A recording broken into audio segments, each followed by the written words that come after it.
सत्य शेर की तरह होता है।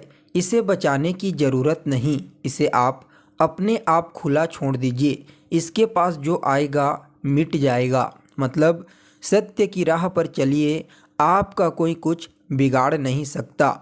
नमस्कार दोस्तों, मैं एस्ट्रोलॉजर वासुदेव मिश्रा आपका अपने चैनल मिरेकल ऑफ एस्ट्रोलॉजी में हार्दिक स्वागत करता हूं। दोस्तों, आज का यह ज्योतिष का कार्यक्रम आप लोगों के लिए, सिंह राशि वालों के लिए बहुत ही ज़्यादा खास कार्यक्रम साबित होने वाला है, क्योंकि दोस्तों आज हम आप लोगों को आपकी साप्ताहिक राशिफल के बारे में बताने के लिए जा रहे हैं।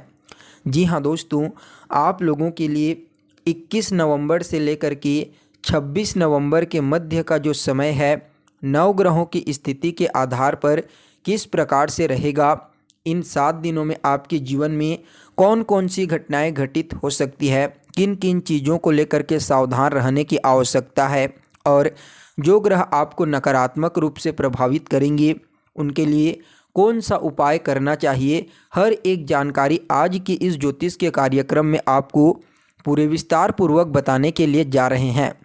इसलिए दोस्तों, अगर आप भी एक सिंह राशि के जातक हैं तो आपकी जिम्मेदारी बनती है आज के इस कार्यक्रम को अंत तक देखिए। दोस्तों, यह जो ज्योतिष का कार्यक्रम है, यह आपकी जन्म की राशि मतलब चंद्र राशि के आधार पर आधारित है। जिस समय आपका जन्म हुआ था उस समय चंद्रमा जिस राशि पर मौजूद था वह आपकी जन्म की राशि है। अगर आप अपनी जन्म की राशि नहीं जानते तो आपका जो नाम है उसके प्रथम अक्षर की राशि से आप इस कार्यक्रम को समझ सकते हैं। तो दोस्तों देखिए, जो साप्ताहिक राशिफल होता है ना, वह मुख्य रूप से चंद्रमा के गोचर के ऊपर आधारित होता है, क्योंकि चंद्रमा सभी 9 ग्रहों में सबसे तेज़ी से चलने वाले ग्रह कहे जाते हैं। जितनी दूरी को शनिदेव 2.5 साल में पूरा करते हैं, उतनी ही दूरी को चंद्रमा सिर्फ 2.25 दिन में पूरा कर लेते हैं। इसलिए चंद्रमा को ज्योतिष शास्त्र में हमारे मनोस्थिति का कारक ग्रह कहा गया है। इसलिए जब भी हम जो कुछ भी सोचते हैं उसे ही अपने कार्य क्षेत्र में लागू करते हैं, जिसकी वजह से साप्ताहिक राशिफल चंद्रमा के ऊपर निर्भर करता है। तो दोस्तों देखिए, गोचर कुंडली में आपकी राशि से यानी कि सिंह राशि से चंद्रमा सप्ताह के शुरुआती 3 दिनों तक यानी कि 20, 21 और 22 इन 3 दिनों में चंद्रमा कुंभ राशि में गोचर करेंगे। यहाँ पर चंद्रमा और शनि मिलकर के विष योग का निर्माण करेंगे, जिसका नकारात्मक प्रभाव आपको अपने जीवन में देखने को मिल सकता है। इन 3 दिनों में आपको किसी भी चीज़ को लेकर के, चाहे वह कोई रिश्ता हो, कोई कार्य हो या फिर कोई और चीज़, आपको बिल्कुल भी टेंशन नहीं लेना है। जितना ज़्यादा आप तनाव से बचेंगे, पॉजिटिव रहेंगे, उतना ही आपके लिए विष योग का प्रभाव बहुत ही कम रहेगा। लेकिन जैसे ही आप चिंतित होते हैं तो विष योग का प्रभाव आपको अपने आगोश में लेगा और आपको डिप्रेशन से ग्रसित कर देगा। इसलिए ज़्यादा सोचने से इस समय आपको बचना चाहिए। तो वहीं दोस्तों, चंद्रमा सप्ताह के मध्य में यानी कि 23 और 24 तारीख को यह 12वें नंबर की राशि यानी कि मीन राशि में गोचर करेंगे। राहु के साथ यहाँ पर ग्रहण योग का निर्माण करेंगी, जिसका नकारात्मक प्रभाव आपको अपने जीवन में देखने को मिलेगा। इस समय कुछ भ्रामक स्थितियां उत्पन्न हो सकती है, लेकिन सप्ताह के अंत के जो 2 दिन होंगे, 25 और 26 तारीख का दिन, इन 2 दिनों में चंद्रमा आपकी राशि से भाग्य भाव में देवगुरु बृहस्पति के साथ गोचर में गज केसरी योग का निर्माण करेंगे। इसका सकारात्मक परिणाम आपको अपने जीवन में देखने को मिलेगा। तो दोस्तों देखिए, चंद्रमा सप्ताह के शुरुआत में आपकी राशि से सप्तम भाव में गोचर करेंगे। सप्तम भाव में गोचर करते हुए चंद्रमा आपके वैवाहिक जीवन को यानी कि दाम्पत्य जीवन को मधुर बनाने का प्रयास करेंगे।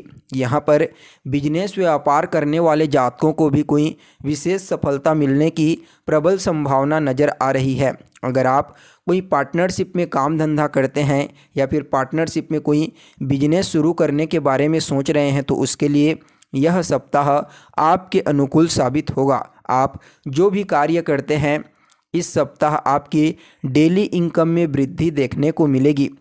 साथ ही दोस्तों, यहाँ पर आपको अपने दोस्तों का, रिश्तेदारों का सहयोग भी पूर्ण रूप से प्राप्त होगा। देखा जाए तो आपकी संतान इस समय आपको कुछ शुभ समाचार दे सकती है, जिससे आपका मन प्रसन्न रहेगा। साथ ही साथ चंद्रमा अपनी सप्तम दृष्टि से आपके व्यक्तित्व को दृष्टिगोचर करेंगे, जिसकी वजह से इस समय आपके व्यक्तित्व में एक प्रकार का प्रकाश ला देंगे। समाज में मान सम्मान और प्रसिद्धि आपको प्राप्त होने वाली है। जो भी कार्य इस समय आप करेंगे उस कार्य में आपको विशेष सफलता की प्राप्ति होगी। चंद्रमा जब आपके लग्न को दृष्टिगोचर करेंगे तो इस समय आपके व्यक्तित्व में शालीनता, विनम्रता देखने को मिलेगी। इस समय आपकी वाणी लोगों को अनायास ही आपकी ओर आकर्षित कर देगी। आप अपने व्यक्तित्व से, अपने प्रतिभा से इस समय लोगों को अपने अनुकूल कर पाने में कामयाब रहेंगे। साथ ही दोस्तों, जब चंद्रमा मध्य के दिनों में मीन राशि में गोचर करेंगे तो यह आपकी राशि से अष्टम भाव में गोचर करेंगे। यहाँ पर राहु के साथ ग्रहण योग का निर्माण करेंगे, लेकिन फिर भी कुछ न कुछ सकारात्मक परिणाम आपको देखने को मिलेगा, क्योंकि बृहस्पति की राशि मीन राशि में यह दुर्योग बनेगा और बृहस्पति वर्तमान में आपके भाग्य भाव में ही गोचर कर रहे हैं, जो भाग्य के कारक होते हैं। इस दृष्टिकोण से आपकी जीवन में आने वाली सभी प्रकार की परेशानियों का खात्मा कर देंगी। जो भी चुनौती आपको फेस करनी पड़ेगी उस चुनौती का आप डट करके सामना करेंगे। साथ ही साथ दोस्तों, इस सप्ताह आपके जीवन में कुछ अचानक धन की प्राप्ति के मार्ग आपके लिए खुल सकते हैं। दूसरे स्थान पर चंद्रमा जब दृष्टि डालेंगे तो यह आपके कुटुंब परिवार के बीच आपका जो संबंध है उसे बेहतर बनाने का प्रयास करेंगे। अभी तक पारिवारिक जीवन में जो भी तनाव और समस्या आपको देखने को मिल रही थी उस समस्या से आपको छुटकारा देखने को मिलेगा। आप अपनी वाणी से, अपनी प्रतिभा से परिवार के लोगों के बीच सामंजस्य स्थापित करने का प्रयास करेंगे। पैतृक संपत्ति को लेकर के अगर कोई वाद विवाद चल रहा था तो इस समय वह शांत हो जाएगा, आपके पक्ष में आएगा। साथ ही धन संचित कर पाने में आप कामयाब रहेंगे। ससुराल पक्ष से भी आपको कोई शुभ समाचार की प्राप्ति इस समय होने वाली है। इसके अलावा दोस्तों, आप अपनी वाणी से कार्यस्थल पर कई प्रकार के कार्यों को बड़ी आसानी से पूरा कर पाएंगे। इस समय आपकी वाणी काफ़ी ज़्यादा मजबूत देखी जा सकती है, वो भी मधुरता के मामले में। साथ ही साथ चंद्रमा जब अष्टम भाव में गोचर करेंगे तो यह आपको सेहत से संबंधित कुछ प्रॉब्लम दे सकते हैं, जैसे कि कफ कोल्ड की समस्या आपको पीड़ित कर सकती है। इसलिए इस समय आपको ज़्यादा कोल्ड से संबंधित वस्तुओं का सेवन करने से बचना चाहिए, अन्यथा आपको कफ कोल्ड की समस्या हो सकती है। तो वहीं दोस्तों, चंद्रमा सप्ताह के अंतिम 2 दिन में मेष राशि में गोचर करेंगे, यानी कि आपकी राशि से नवम स्थान भाग्य भाव में, जहां पर पहले से ही देवगुरु बृहस्पति गोचर कर रहे हैं। तो ऐसे में देवगुरु बृहस्पति और चंद्रमा मिलकर के गज केसरी योग का निर्माण करेंगे। यहाँ पर आपके भाग्य को तो जागृत करेंगे ही करेंगे, साथ में इस समय आपको अपने कार्य स्थल पर अपने सहयोगियों का, अपने उच्च अधिकारियों का पूरा समर्थन प्राप्त होने वाला है। आपके भाग्य में जो भी रोड़े अभी तक अटक रहे थे वह सभी के सभी रुकावटें दूर हो जाएंगी। उच्च अधिकारियों के साथ संबंध बेहतर होगा। परिवार के बीच में या फिर रिश्तेदारों के बीच में कोई धार्मिक अनुष्ठान की रूपरेखा तैयार हो सकती है। साथ ही आप कोई धार्मिक यात्रा के बारे में भी इस समय प्लान बना सकते हैं। इसके अलावा दोस्तों, अगर आप निवेश करना चाहते हैं, किसी भी फील्ड में निवेश करना चाहते हैं तो उसके लिए समय अच्छा है। कोई नया काम शुरू करना चाहते हैं तो समय अच्छा है। कोई वस्तु खरीदना चाहते हैं, महंगी वस्तु खरीदना चाहते हैं तो इस सप्ताह आप खरीद सकते हैं। कुछ भी चीज़ नया करना चाहते हैं तो कर सकते हैं, आपको अवश्य ही लाभ की प्राप्ति होगी। देवगुरु बृहस्पति और चंद्रमा अपनी सप्तम दृष्टि से आपके तीसरे भाव को दृष्टिगोचर करेंगे, जिसकी वजह से आपके अंदर साहस की कोई कमी नहीं होगी। आपके पराक्रम में वृद्धि कर देंगे।